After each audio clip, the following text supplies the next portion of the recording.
L'indépendance du Sénégal a fait couler beaucoup d'encre et beaucoup de salive à cause de la présence de la femme dans les instances et surtout parce qu'elle commençait à être élue à des postes assez importants. Elles sont nombreuses, celles qu'on peut citer, et qui ont marqué l'évolution de la femme intellectuelle au Sénégal. Mais nous entamerons notre petite histoire de ce 8 mars 2014 avec une génération qui aura marqué les premières années d'indépendance de notre cher pays. Maïmouna Kane, juriste et femme politique sénégalaise, en plus secrétaire d'État auprès du Premier ministre chargé de la condition féminine, Marie Sarr Mbodj, secrétaire d'État auprès du ministre de l'Éducation nationale, chargée de l'enseignement technique et professionnel entre le 3 avril 1983 et le 2 janvier 1986, Thérèse King, femme politique sénégalaise, ministre de la Santé publique entre le 5 avril 1988 et le 27 mars 1990, sous la présidence d'Abdou Diouf. Elle fut d'ailleurs l'une des premières femmes de son pays à accéder à un portefeuille ministériel. Fatou Ndongo Dieng, ministre délégué auprès du président de la République, chargé des émigrés dans le gouvernement formé en 1988. Aminata Mbengue Ndiaye, ministre de la Femme, de l'Enfant et de la Famille entre le 15 mars 1994 et le 3 avril 2000, ou encore Caroline Faye Diop, la première femme députée et ministre du Sénégal, qui, en juin 1954, a commencé à diriger l'Union progressiste sénégalaise, succédant ainsi à Fatou Sy Gagnan. Elle devient ensuite députée entre 1963 et 1978, devenant la première femme de l'histoire du pays à intégrer l'Assemblée nationale. Elle devient également la première femme ministre, alors qu'elle est nommée en 1978 ministre de l'Action sociale. Elle occupe divers postes ministériels jusqu'au début des années 1980. Sous son ministère, on relève la création des groupements de promotion féminine. Elle devient ensuite députée entre 1963 et 1978, devenant la première femme de l'histoire du pays à intégrer l'Assemblée nationale. Elle devient également la première femme ministre. Ndioro Ndiaye fut également directrice générale adjointe de l'Organisation internationale pour les migrations. Après des études de médecine à Dakar, Bordeaux et Paris, elle devient l'une des 2 premières africaines reçues à l'agrégation de médecine. En tant que ministre de tutelle, elle est confrontée au conflit sénégalo-mauritanien qui éclate en 1989. Elle coordonne des opérations humanitaires et recherche des solutions pour les réfugiés, tant sénégalais que mauritaniens. Dans les gouvernements formés par Habib Thiam en 1993, on lui confie le ministère de la Femme, de l'Enfant et de la Famille. Aminata Mbengue Ndiaye lui succède à ce poste en 1995, alors qu'elle-même, en tant que présidente de la conférence régionale des femmes africaines, participe activement à la préparation de la 4e conférence mondiale sur les femmes qui se tient à Pékin en septembre de la même année. Caroline Faye Diop, née à Foundiougne, Fatick, alors en Afrique occidentale française, le 11 juillet 1923. Elle est la fille de Diène Faye et de Fatim Diop. Elle effectue ses études primaires dans sa ville natale et les poursuit à l'école normale des jeunes filles de l'Afrique occidentale française, à Rufisque, d'où elle sort diplômée en 1945. Grâce à son diplôme en 1945, elle devient institutrice à Matam, à Thiès, à Fouta, puis à Mbour. Dans cette dernière ville, elle rencontre Demba Diop, alors surveillant général du cours normal de Mbour. Cet établissement sera renommé en son nom ultérieurement. Elle l'épouse en 1951. Poursuivant sa carrière d'enseignante, elle intègre en même temps que son mari le Bloc démocratique sénégalais. Remarquons néanmoins la difficulté de concilier ces 2 vies, alors que son engagement politique se fait de plus en plus intensément. Léopold Sédar Senghor, dirigeant du parti, lui permet de devenir enseignante détachée de l'animation rurale. Caroline Faye était l'épouse de Demba Diop, assassiné en 1967, et elle a été la marraine de la 27e quinzaine de la femme. Parlons du REPS-FECO. Madame Diago Ndiaye succède à Madame Ndioro Ndiaye. Madame Ndioro Ndiaye n'est plus présidente du réseau Paix et Sécurité pour les femmes de l'espace CEDEAO, mais elle est à la tête de l'AMLD.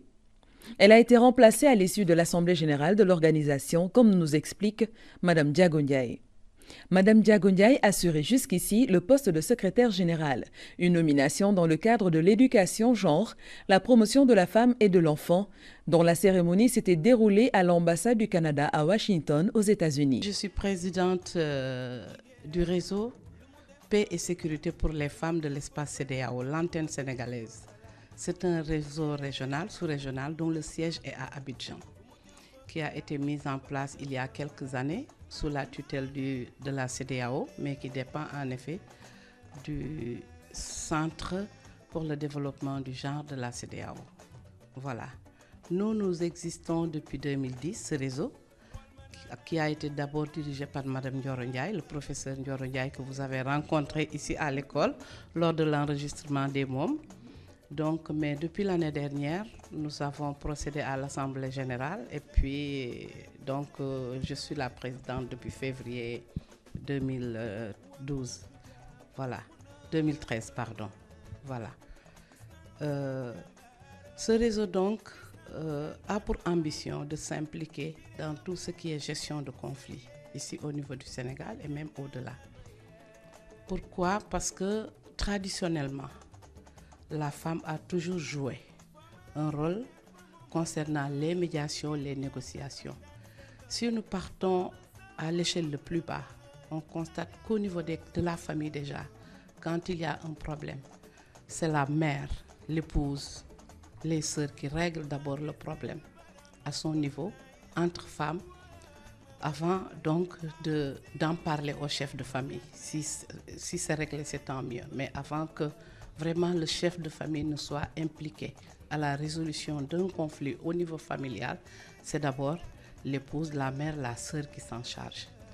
Donc, compte tenu de cette fonction naturelle, traditionnelle, la femme a un rôle aujourd'hui à jouer au niveau du Sénégal, dans la sous-région et au niveau de la région Afrique, dans tout ce qui est prévention de conflits, médiation, négociation, d'une manière générale, gestion de conflits.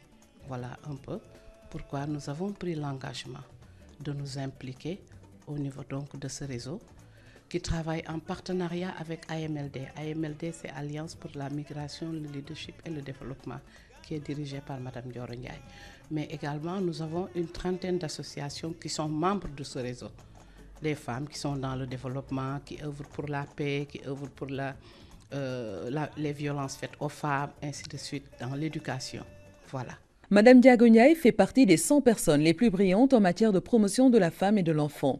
Elle entend, avec sa nouvelle fonction de présidente du REPS-FECO, apporter une touche personnelle dans le cadre de la prévention de conflits et d'intervention en période d'instabilité de zone dans l'espace CEDEAO. On atteste la mise en place de 4 commissions techniques de son institution avec le volet renforcement de capacité, le comité violence faites aux femmes, la commission mobilisation sociale et celle de la communication. Il y a des choses à parfaire. Parce que comme vous l'avez dit, comment la femme enseignante concilie son rôle d'enseignante ici, sa fonction, la fonction d'enseignante ici à l'école et son rôle de mère à la maison. Donc, c'est tout un combat qui a été fait. Vous avez évoqué la parité. C'est vrai que la parité n'est pas encore totalement là. Nous n'avons pas encore obtenu la parité intégrale. Mais quand même, il faut dire que le Sénégal a fait des pas de géant dans ce domaine. Donc, vous avez vu à l'Assemblée le nombre de femmes dans le gouvernement, même si c'est peu, un peu les postes qu'on leur attribuait, les fonctions ont un peu changé. Elles sont au niveau du ministère de l'énergie, elles sont au niveau du ministère de l'élevage, elles s'occupent de l'urbanisme et d'habitat, ainsi de... Exactement. Maintenant, habituellement, c'était le ministère de la femme, la condition féminine, le ministère de la santé, donc qui était confié. C'était ces ministères-là qui étaient confiés à ces femmes. Mais vraiment, on a remarqué qu'il y a eu des progrès dans ce domaine. Et vous avez vu, c'est heureux aussi de saluer qu'il y a une femme Premier ministre. C'est heureux aussi de saluer que notre police, la Sûreté nationale, est dirigée par une femme. Et il y a beaucoup d'exemples qu'on peut citer dans ce domaine. Avec l'avènement donc du nouveau gouvernement, les gens sont toujours responsabilisés. Mais le travail a démarré depuis longtemps. Quand il y avait la promotion humaine, la condition de la femme, il y a des pionnières qui ont vraiment travaillé pour que les femmes accèdent actuellement à ce niveau-là. Est-ce qu'il y a une femme qui vous a marqué spécialement dans cette lutte perpétuelle? Moi, pour dire vrai, il y a 2 femmes qui m'ont marqué. Le professeur Ndioro Ndiaye et Aminata Mbengue Ndiaye sur le plan politique et pour son expérience de terrain. Ce sont des femmes qui m'ont marqué. Mais également, il y a une autre femme qui n'a pas eu de fonction ministérielle, mais qui s'est toujours battue, qui a fait beaucoup de femmes dans le domaine des projets. C'est une dame qui s'appelle Madame Khadifal Ndiaye Mbaké, qui a également beaucoup œuvré pour la promotion, le développement de la femme. Voilà. Et qui a eu à travailler avec différents gouvernements, avec différents ministres de la femme qui ont eu à occuper des fonctions telles que depuis Caroline Diop jusqu'à maintenant. Son projet est toujours sous tutelle, les projets qu'elle dirige sont toujours sous tutelle du ministère de la Femme. Voilà. Pourquoi ces deux femmes m'ont marqué? Madame Aminata Nyong'o Mbengue Ndiaye par son engagement politique et par son expérience de terrain. Madame Ndioro Ndiaye, c'est une intellectuelle pure par le degré de son professionnalisme, parce que par le fait de concevoir, elle a conçu beaucoup de choses au niveau de ce ministère. Et je pense que c'est une base qui est restée. Chaque fois, le ministère peut puiser dans ce qui a été laissé par ces ministres-là. Il y a une étude que vous ne connaissez pas, Femmes Horizon 2015, qui a été mise en place, ce document-là, depuis que Mme Ndioro Ndiaye est ministre et qui est actuel. Et déjà, dans ce document, on parlait de femmes de paix et de sécurité. C'est actuel, mais déjà, avec elle, on en parlait déjà. Voilà.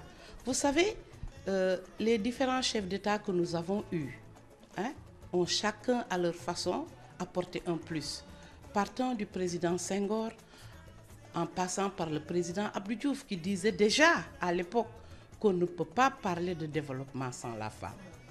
Le président Abdoulaye Wade, aussi, mais et le président Macky Sall. Voilà, chacun a apporté un plus. Est-ce que vous pensez qu'un jour une femme sera présidente du Sénégal? Ah oui, ça je le sais. Je le sais, je le sens, parce que de par les progrès, de par ce qui se fait actuellement, même pour voir la configuration politique mondiale, il y a des femmes qui sont chefs d'État, il y a des femmes qui sont chefs de gouvernement, et ici il y a des femmes qui ont des compétences pour assumer, pour pouvoir prendre en charge ce pays. Et je pense sans exagérer, je pense, on le souhaite, une femme présidente de la République peut nous mener très très loin. Justement, parlons d'éducation, Madame Ndiago Ndiaye. En matière d'éducation, nous sommes en train de tester au niveau du réseau un module intitulé Éducation à la paix et à la citoyenneté. Donc je profite de cette fête pour saluer surtout les femmes syndicalistes, les femmes enseignantes syndicalistes. Elles dirigent maintenant des syndicats. Ce n'était pas acquis au début, mais elles se sont battues. Je souhaite bonne fête à toutes les femmes du Sénégal, que les choses aillent de l'avant, qu'on puisse vraiment obtenir une parité intégrale, qu'il y ait d'autres défis. On a beaucoup de défis à relever. Vivement les prochaines journées internationales de la femme où nous pourrions voir l'évolution de toutes ces associations qui naissent aujourd'hui pour la promotion de la femme, mais surtout la femme dans le domaine de l'éducation.